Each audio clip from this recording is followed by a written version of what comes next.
ചേട്ടൻ തീരുമാനിച്ചത് തന്നെയാണോ? ചേട്ടാ ഒന്നുകൂടെ ആലോചിച്ചിട്ട് പോരെ? ഒന്നും ആലോചിക്കാനില്ല.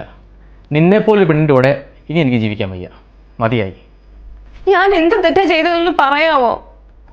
അത് ഡിവോഴ്സിന് കോടതി വരുമ്പം പറഞ്ഞോളാം.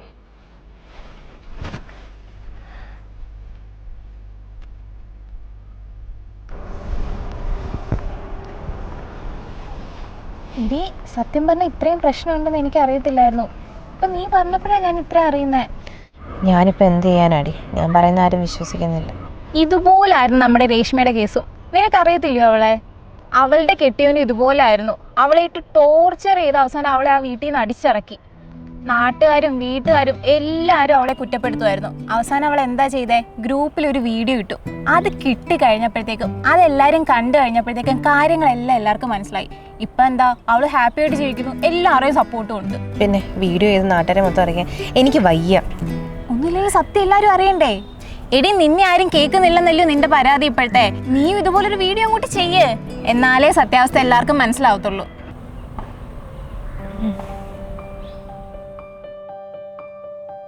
ഹലോ, എൻ്റെ പേര് സംഗീത. ഞാൻ ആദ്യമായിട്ടാണ് ഇങ്ങനൊരു വീഡിയോ ചെയ്യുന്നത്. എനിക്ക് എന്തോ പറയണ്ടതെന്നൊന്നും അറിഞ്ഞുകൂടാ. എനിക്ക് എങ്ങനെ ഒരാളോട് സംസാരിക്കണമെന്നും അറിഞ്ഞുകൂടാ. പക്ഷേ ഇതിപ്പോൾ എൻ്റെ നിവൃത്തിയേട് കൊണ്ടാണ് ഞാൻ ചെയ്യുന്നത്. എന്താന്ന് പറഞ്ഞു കഴിഞ്ഞാൽ, ഇപ്പം എൻ്റെ ഭർത്താവ് എൻ്റെ കൂടെ ഇല്ല. അദ്ദേഹം എന്നെ ഉപേക്ഷിച്ച് പോയി. അദ്ദേഹം എല്ലാവരോടും പറഞ്ഞിരിക്കുന്നത് അതെൻ്റെ കുഴപ്പം കൊണ്ടാണെന്നാണ്. പക്ഷെ അതെൻ്റെ കുഴപ്പമല്ല. എന്നെ ചതിച്ച് കല്യാണം കഴിച്ചതാണ്.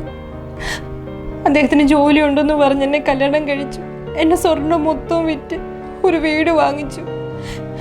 ആ വീടിൻ്റെ പൈസ എൻ്റെ വീട്ടുകാരായിരുന്നു അടച്ചുകൊണ്ടിരിക്കുന്നത്. ഇപ്പം അവരുടെ കയ്യിൽ പൈസ ഇല്ലെന്ന് പറഞ്ഞ് വഴക്കുണ്ടാക്കിയിട്ടാണ് ഇവിടുന്ന് പോയത്. ഇപ്പം ഞാൻ ഒറ്റപ്പെട്ട അവസ്ഥയിലാണ്. ഈ വീടിൻ്റെ ലോൺ എങ്ങനെ അടയ്ക്കണമെന്ന് പോലും എനിക്ക് അറിഞ്ഞൂടാ. എനിക്കിപ്പോൾ ആരുമില്ല. ആരെങ്കിലും എൻ്റെ ഭർത്താവ് പറയുന്നത് വിശ്വസിക്കുവാണെങ്കിൽ അതൊന്നും സത്യമല്ല. എനിക്കിതിൽ കൂടുതൽ പറയാൻ അറിഞ്ഞൂടാ. എനിക്കൊരു ജോലി പോലും ഇല്ല.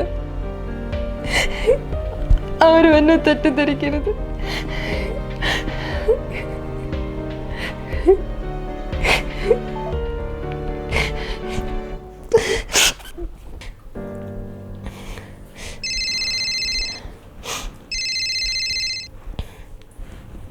ഹലോ. ഹലോ, എന്താടി? എടി, നിന്റെ വീഡിയോ റീച്ച് ആയല്ലോ. ആ, എന്താ? നിന്റെ വീഡിയോ റീച്ച് ആയെന്ന്. ആ,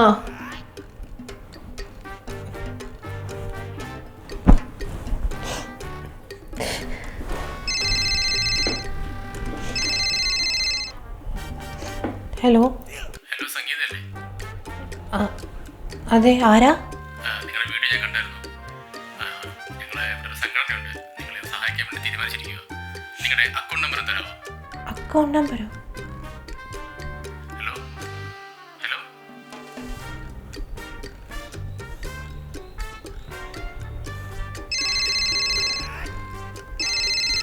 ഹലോ. ആ, പിന്നെ അക്കൗണ്ട് നമ്പർ തരാമോ? നിങ്ങളുടെ വീഡിയോ കണ്ട് ഞങ്ങൾക്കെല്ലാം ഭയങ്കര സങ്കടമായി പോയി. അക്കൗണ്ട് നമ്പർ എന്നാൽ ഞങ്ങൾ വേണ്ടത് സഹായിക്കാം. ഹലോ ഹലോ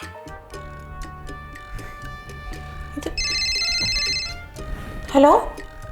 ഹലോ, ആരാ? ആ മക്കളെ, സംഗീതയല്ലേ? ഇത് നമ്പർ എവിടെ നിന്ന് കിട്ടി? അമ്മച്ചി കുറച്ച് പൈസ അയച്ചു തരാം. നമ്മുടെ അക്കൗണ്ട് നമ്പർ ഒന്ന് അയച്ചു തന്നെ.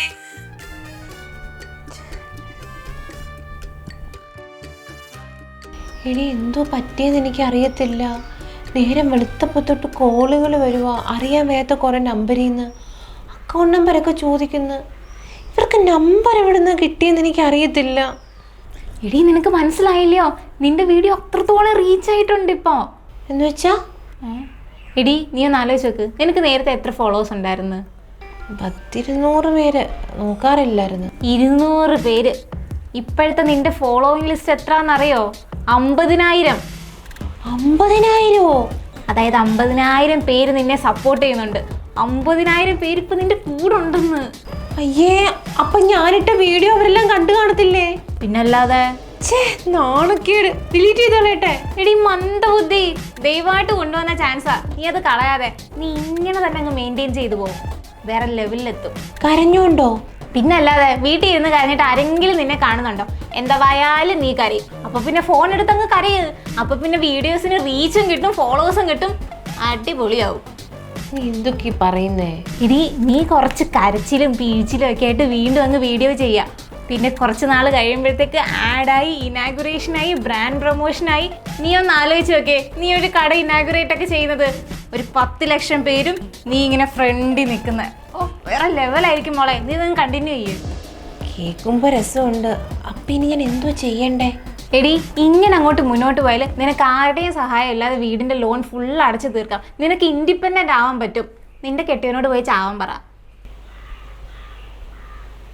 അപ്പൊ പിന്നെ തുടങ്ങിക്കോ.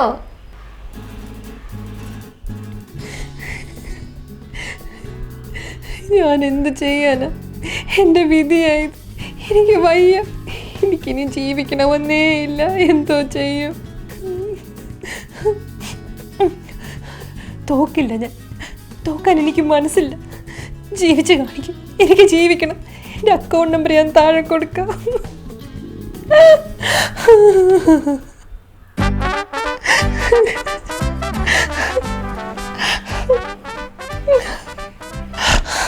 ഒന്നോർക്കുമ്പോൾ ഞാൻ എന്തിനാ കരയുന്നത്? എൻ്റെ കൂടെ നിങ്ങൾ 5 ലക്ഷം ഫോളോവേഴ്സില്ലേ? ഞാൻ ജീവിച്ച് കാണിക്കും.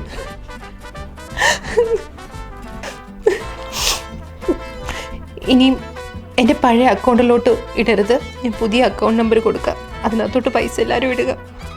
സ്ട്രോങ് ആയിട്ട് നിൽക്കണം. ഒറ്റയ്ക്ക് ജീവിക്കണം.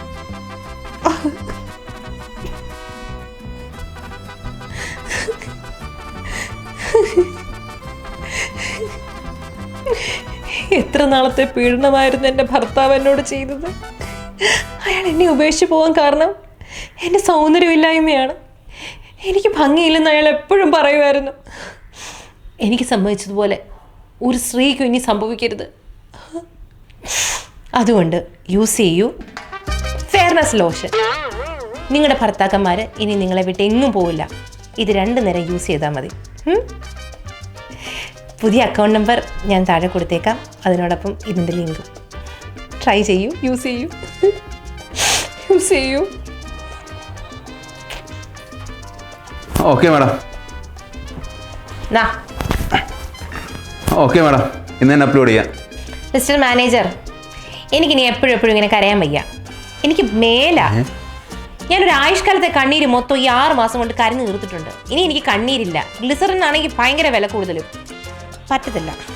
അല്ല മാഡം, നമ്മുടെ റീച്ച്. അതുകൊണ്ട് ഇനി ഞാൻ ചിരിച്ചുകൊണ്ട് മാത്രമേ വീഡിയോ ചെയ്തുള്ളൂ. Okay, go. എന്നാലും മാഡം, മാഡത്തിൻ്റെ ഫാൻസ് അകത്തോട്ടോ.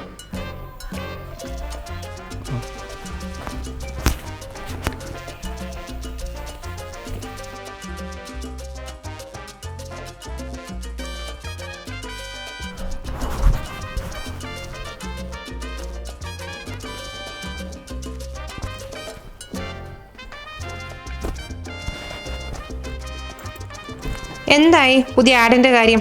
ബ്രാൻഡ് വല്ലതും വന്നോ? മാഡം, അത് പറയാനായിട്ടാണ് ഞാൻ ഇങ്ങോട്ട് വന്നത്.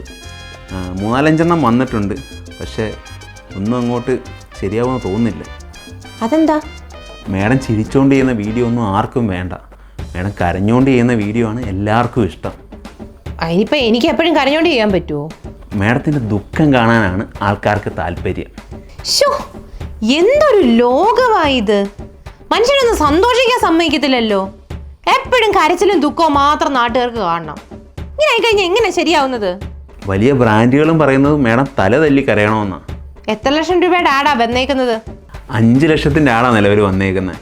മാഡം തിരിച്ച് ഒരാഴ്ചക്കകം റീച്ച് പിടിച്ച ആട് നമുക്ക് തന്നെ വരും. അങ്ങനെ പറഞ്ഞാൽ എങ്ങനെ ശരിയാവുന്നത്? ഈ 5 ലക്ഷം കണ്ടോണ്ടല്ലോ ഞാൻ വീട് റിനോവേഷന് കൊടുത്തത്. ശേ, അതെ, 5 അല്ല 10 ലക്ഷം തരാമെന്ന് പറഞ്ഞാലും ഞാൻ ഇനിയും കരയത്തില്ല. എൻ്റെ പട്ടി കരയും. സ്വിച്ച് ഓൺ ചെയ്തോടാ, ഫിൽറ്റർ ഇട്ടോടാ.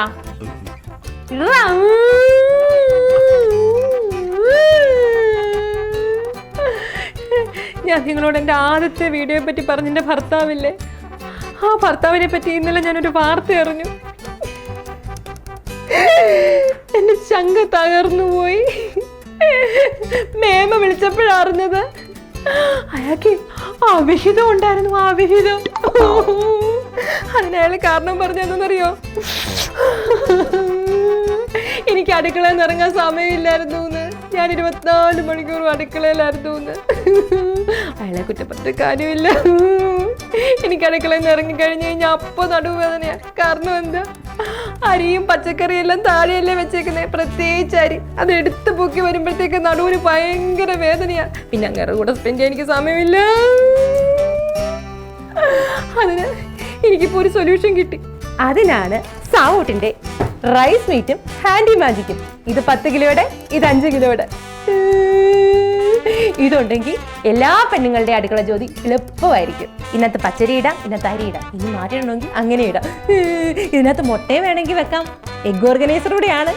ഈ ഒരു സ്വിച്ചിൽ അമർത്തി കഴിഞ്ഞാൽ ഡിസ്പെൻസിങ് ഈസി ആവും. അത് മാത്രമല്ല, എന്തത് പിടിച്ചോ, ബബിൾ പൊട്ടിക്കണം കേട്ടോ.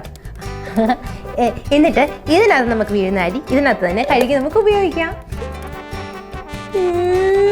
എന്റെ ഭർത്താവ് എന്നെ ഇട്ടു പോകത്തില്ലാത്തത് നേരത്തെ എന്റെ കിട്ടിയിരുന്നെങ്കിൽ. പിന്നെ ഇത് നിങ്ങൾക്ക് www.savot.in അവൈലബിൾ ആണ്. മേഡം അതൊന്ന് കരഞ്ഞോണ്ട് പറയാമോ, എങ്കിലും റീച്ച് കിട്ടത്തുള്ളൂ. ഓ, ഇത് നിങ്ങൾക്ക് www.savot.in എന്ന് പറയുന്ന വെബ്സൈറ്റിൽ അവൈലബിൾ ആണ്. കയറി പർച്ചേസ് ചെയ്യൂ. മതിയോടാ. പിന്നെ 1 മണിക്കൂറിൽ അവർക്ക് റീച്ച് കിട്ടും. മര്യാദയ്ക്ക് പൈസ ഇടാൻ പറ. ഇത് മതി, ഇത് ഞാൻ എഡിറ്റ് ചെയ്ത് കയറ്റിക്കോളാം. പിന്നെ ഇത് നല്ല സാധനം ഇവിടെ ഇരിക്കട്ടെ. ഞാൻ തന്നെ അറിയുന്നത് ശീലമായിപ്പോടാ. ഇത് ചെയ്യാനാ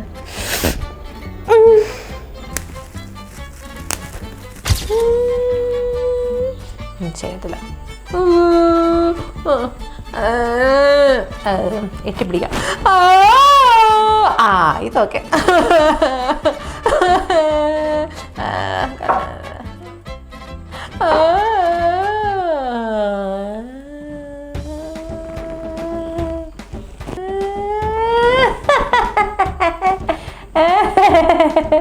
എന്താടാ പട്ടി ചന്തയ്ക്ക് പോയതുപോലെ തിരിച്ചു വന്നേക്കുന്നത്? നീ എന്നോടിങ്ങനെ പ്രതികാരം ചെയ്യുമെന്ന് ഞാൻ വിചാരിച്ചില്ല. ഞാൻ പണി തുടങ്ങിയിട്ടേ ഉള്ളൂ. ഇനി എന്തൊക്കെ കാണാതിരിക്കുന്നു. നിങ്ങളിപ്പോൾ എനിക്ക് ശത്രുവാ. ശത്രു. സംഗീത എന്ന് പറയുന്ന മിത്രത്തെ മാത്രമേ നിങ്ങൾ കണ്ടിട്ടുള്ളൂ. സംഗീത എന്ന് പറയുന്ന ശത്രുവിനെ നിങ്ങൾ കണ്ടിട്ടില്ലല്ലോ. ഇപ്പം കണ്ടോ? എനിക്കിപ്പോൾ നാട്ടുകാർക്ക് നടക്കാൻ പറ്റാത്ത അവസ്ഥയായി. ഓഹോ, നന്നായി. വീട്ടുകാരുടെ മുഖത്ത് നോക്കാൻ പറ്റത്തില്ല. Very good. നാട്ടിലുള്ള വിലയെല്ലാം പോയി. അടിപൊളി. നീ എനിക്ക് അവിഹിതം ഉണ്ടെന്നൊക്കെ വെറുതെ പറഞ്ഞത് ശരിയായില്ല. ആ, അതൊക്കെ ഒരു ബിസിനസ് ട്രിക്ക്. അതങ്ങനെ കണ്ടാൽ മതി. ഒരു സ്പോർട്സ്മാൻ സ്പിരിറ്റ് എടുത്തങ്ങ് കളഞ്ഞേരെ. എനിക്ക് ഒരു അവസരം കൂടെ തരുമെന്നറിയാൻ വേണ്ടിയാ. ഒരിക്കൽ പടി അണച്ച് പിണ്ണം വെച്ചവനെ ഒരിക്കലും ഈ സംഗീതം തിരിച്ചെടുക്കത്തില്ല. ഒരു അവസരം കൂടെ തന്നൂടെ പ്ലീസ്? ഞാനിനി ഒരിക്കലും നിങ്ങളുടെ പിന്നാലെ വരത്തില്ല. പക്ഷെ എനിക്ക് നിന്റെ പുറകെ വന്നേ പറ്റത്തുള്ളൂ. എൻ്റെ പൊന്നു ചേട്ടാ, ഞാൻ ഒരുപാട് വിഷമിച്ച ചേട്ടൻ എനിക്ക് ഒരുപാട് മിസ് ചെയ്തു. അതെല്ലാം ഞാൻ കരഞ്ഞ് ചേട്ടാ കുറ്റം പറഞ്ഞു തീർത്ത്. എൻ്റെ പൊന്നു ചേട്ടാ, എനിക്ക് ചേട്ടനെ ഭയങ്കര ഇഷ്ടമായിരുന്നു ചേട്ടാ. ചേട്ടൻ അറിയാമല്ലോ, എനിക്ക് യാതൊരു കഴിവുമില്ല. ആകെ അറിയാവുന്ന കഴിവ് കരയാനാ. അതുകൊണ്ട് ഞാൻ പൈസ ഉണ്ടാക്കി നമ്മുടെ ലോണൊക്കെ വീട്ടിൽ ചേട്ടാ 2 കാറ് വാങ്ങിച്ച. അലമാരിക്കകത്ത് നിറയെ സ്വർണ്ണങ്ങളായിരുന്നു ചേട്ടാ. വീടെല്ലാം റിനോവേറ്റ് ചെയ്ത് ചേട്ടാ. എല്ലാം അടച്ച് ഇപ്പം എൻ്റെ ഇഷ്ടം പോലെ കാശുണ്ട് ചേട്ടാ. ഞാൻ കരഞ്ഞ് കാശുണ്ടാക്കി. ഇനി ചേട്ടൻ ഒന്നും കൊണ്ട് പേടിക്കണ്ട. ചേട്ടൻ ഒരു പണിക്ക് പോകണ്ട. നമ്മളിത് എങ്ങനെ ജീവിക്കും?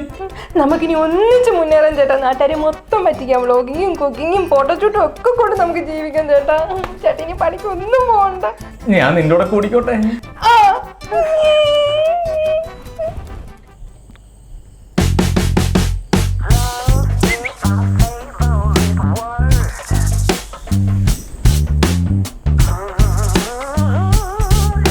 മേഡം, വീണ്ടും വളരെ മോശമായിട്ടുള്ള അവസ്ഥയിലാണ് നമ്മുടെ കാര്യങ്ങൾ പോകുന്നത്. ഇതൊരു കാര്യമാണ്. മാഡത്തിൻ്റെ ഫാൻസിന് വേണ്ടുന്നത് മാഡത്തിൻ്റെ കണ്ണീരാണ്. ഇങ്ങനെ കുറേ നശിച്ച കുറേ ഫാൻസ് സന്തോഷിക്കുന്നത് എൻ്റെ ഭർത്താവിന് കണ്ണിന് പിടിക്കത്തില്ല അവന്മാർക്കൊക്കെ. മാഡം ആദ്യമേ ചെയ്ത വീഡിയോ അല്ലേ ഭർത്താവിനെ ചീത്ത വിളിക്കുന്നത്, അത് കഴിഞ്ഞ് പിന്നെ അവിഹിതം, ആ റേഞ്ച് സാധനങ്ങൾ വേണം നമുക്ക് ചെയ്യാൻ. മാഡം ഇപ്പോൾ ഈ കാണിച്ചു കൂട്ടുന്ന കാര്യങ്ങളില്ലേ, ഫാമിലി വ്ളോഗിങ്, കുക്കിങ്, പിന്നെ ഈ പുണുങ്ങാൻ്റെ കൂടെ ഡാൻസ് കളിക്കുന്നത്, അതൊന്നും ഓഡിയൻസിന് വേണ്ട. എന്തോ ഞാൻ ചെയ്യണ്ടേ? ഭർത്താവിനെ ഉപേക്ഷിക്കണോ? തൽക്കാലം വേണ്ട. മാഡത്തിൻ്റെ ആദ്യത്തെ റേഞ്ചിലേക്ക് മാഡത്തിന് എത്താൻ കഴിയുന്നില്ല. പോയ റീച്ച് എങ്ങനെയും തിരിച്ചു പിടിക്കണം മാഡം. പോയ റീച്ച് എങ്ങനെ തിരിച്ചു പിടിക്കണമെന്ന് എനിക്കറിയാം. അത് ഇയാളെ ഉപേക്ഷിക്കേണ്ടി വന്നാലും തിരിച്ചു പിടിച്ചിരിക്കും. കുമാർ വെക്കോ. ഈ